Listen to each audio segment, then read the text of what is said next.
Boa tarde, Carla Soraya. Boa tarde, você de casa. Estou agora com o Dr. Edilson Pinheiro, ele que é membro especialista da Sociedade Brasileira de Cirurgia Plástica e pós-graduado pela Clínica Ivo Pitangui. Tudo bem, Dr. Edilson? Boa tarde. Boa tarde, Daniela. Boa tarde, Carla Soraya.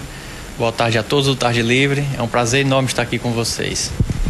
E a gente vai começar o nosso quadro de hoje respondendo as perguntas de vocês de casa. E a gente vai responder agora a Camila, do bairro Parquelândia. Ela pergunta: Doutor Edilson, existe alguma idade ideal para se operar as pálpebras? Bem, Daniela, as pálpebras é exatamente quando precisa fazer a cirurgia. É em torno, em média, de 40 anos a 45 anos. Agora, para pacientes que realmente cuidam bem da pele, que usam protetor solar, aí às vezes é com mais idade, mas isso varia muito de paciente para paciente. Às vezes tem causas também genéticas. Então a gente é preciso realmente fazer uma avaliação, né, com o cirurgião plástico, para a gente conseguir assim decidir se há necessidade ou não de fazer essa cirurgia. A gente pode considerar uma cirurgia simples? É uma cirurgia simples desde que faça com segurança.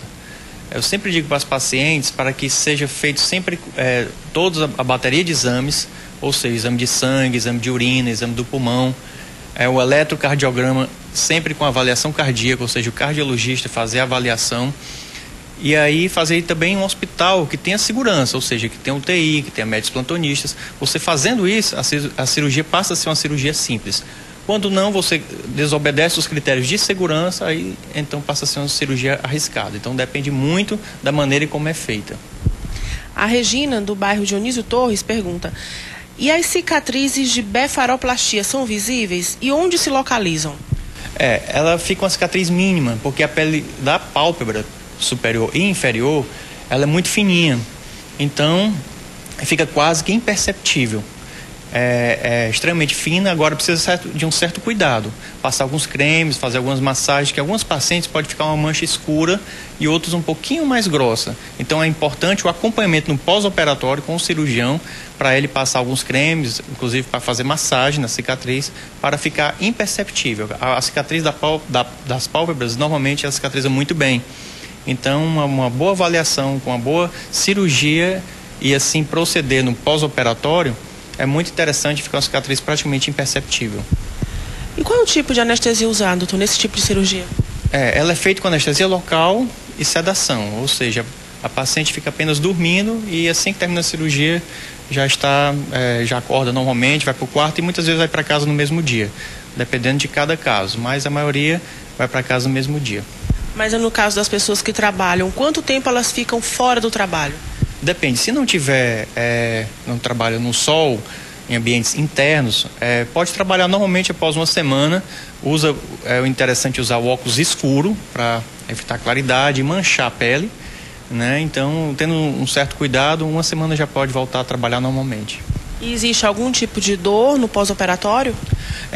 As dores são mínimas, né? Nós normalmente passamos anti-inflamatórios, antibióticos, que já ajudam no processo de se tiver alguma dor, mas raramente passamos até medicações realmente para dor. É uma cirurgia, né, muito simples, né, mas que um bom cuidado, ela rapidamente se recupera também. Agora a gente vai responder outra pessoa de casa e ela pergunta, ela é a Lia. Doutor Edilson, essa cirurgia remove os pés de galinha? Não, a cirurgia de blefaroplastia, como é a cirurgia? Retira-se o excesso de pele e das bolsas palpebrais, mas eles não removem os pés de galinha. Aí a gente pode usar, no caso, o botox, né, que vai fazer uma paralisia nessa região, né, mas ele não mexe nessa região. O que a cirurgia das pálpebras faz é mexer também na pálpebra inferior, que também tiramos as bolsas de gordura. Então, além da pele, se retira-se as bolsas de gordura e o excesso de pele na pálpebra inferior também. Agora, os pés de galinha, a melhor alternativa nesse caso, e o mais simples, é realmente o botox. Ele vai melhorar muito os pés de galinha. Certo. A gente percebe também que as pessoas que fazem esse tipo de cirurgia ficam com as pálpebras muito inchadas. Mas por quanto tempo fica desse jeito? Não é todas as pessoas, apenas algumas realmente podem ocasionar esse inchaço, que normalmente pedimos para ela colocar gelo, compressas de gelo local, várias vezes ao dia, em soro gelado, e que rapidamente diminuem isso. Agora depende do que vai fazer na pálpebra. Se a gente às vezes tem pacientes que têm umas bolsas muito proeminentes, muito grandes ao redor do olho, dá aquele olhar que tem aquele olhar de cansado, aquele olhar bem cansado, né? E realmente já são inchados sem nem fazer cirurgia. Então nesses casos pode ocorrer um inchaço maior após a cirurgia das pálpebras. Então é aconselhável colocar gelo, que uma semana, 15 dias, né, já tem resolvido o problema. Existe algum medicamento que deve ser interrompido antes de ser feita a cirurgia? Tem. Toda a cirurgia de pálpebra é uma região que pode sangrar um pouquinho mais. Então é necessário ter cuidado com as medicações que já faz uso. Por exemplo, é importante ter a pressão equilibrada. Quem tem hipertensão arterial deve tomar o medicamento normalmente, não deve ser suspenso. Agora, quem faz uso de anti-inflamatório, de AS deve ser suspenso pelo menos 10 a 15 dias antes da cirurgia, para evitar qualquer sangramento durante e após a cirurgia. Anti-inflamatórios também devem ser evitados. Agora, assim, tem que ter cuidado. Diabetes, quem tem diabetes deve tomar normalmente a medicação, e quem tem pressão também alta, normalmente a medicação. Então é muito importante, quando for ao médico, levar o relatório dos medicamentos que usa, para ele dizer se pode ou não usar determinado medicamento. Doutor Edilson, o que são aquelas manchas roxas que aparecem depois que a pessoa faz essa cirurgia?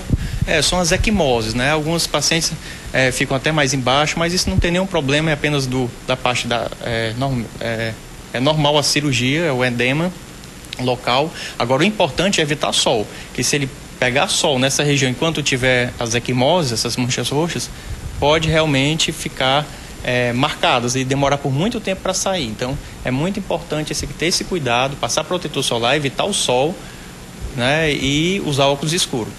E a gente que mora numa cidade com muito sol acaba gerando um outro problema, né? Se não tiver esse cuidado. Agora a gente vai continuar respondendo as pessoas. E a Jaqueline, ela pergunta: a blefaroplastia pode ser feita juntamente com o lifting facial? Pode. Como a blefaroplastia é uma cirurgia rápida, em torno de 40 minutos, 1 hora, ela pode ser associada a outras cirurgias. Pode ser associada à rinoplastia, ao lifting facial, que também melhora muito o aspecto da face, ao soft lift, que é o mini lift que fazemos no consultório, que é o botox juntamente com o preenchimento facial. Então a blefaroplastia ela pode ser associada com algumas outras cirurgias por ser um procedimento rápido.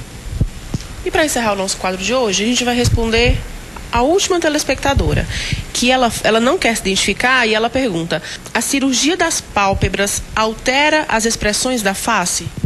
Altera para melhor. Exatamente, porque vai tirar aquele olhar de cansaço, aquele olhar, né, principalmente pacientes que trabalham com vendas, é muito interessante essa cirurgia. Então, tirar aquele aspecto que você não está bem, né, ter acordado bem, mas todo mundo olha para você, acha que você está cansada, acha que você dormiu mal, acha que você está com problema. Então, a blefaroplastia exatamente vai ajudar nisso, deixando a face mais rejuvenescida, mais suave, mais leve, e assim, até para o trabalho é muito importante. Ok, nós conversamos com o Dr. Edilson Pinheiro, ele que é membro especialista da Sociedade Brasileira de Cirurgia Plástica e pós-graduado pela Clínica Ivo Pitangui. Muito obrigada, Dr. Edilson. Obrigado, Daniela, obrigado, Carla Soraya, a todos do Tarde Livre, e continue enviando suas perguntas para que possamos tirá-las na próxima semana. Um grande abraço. É isso aí, continue enviando suas perguntas. Se você também quer que o Dr. Edilson responda a sua pergunta, é só enviar para a gente. O nosso e-mail é tardelivre@tvdiario.tv.br. Ou então, se você não tiver um acesso fácil ao computador, liga para o TV Diário e você, 4002-2599. Mas se você quer rever alguma entrevista já feita com o Dr. Edilson, é só acessar o espaço que ele tem no YouTube. O endereço é www.youtube.com/Dr. Edilson P.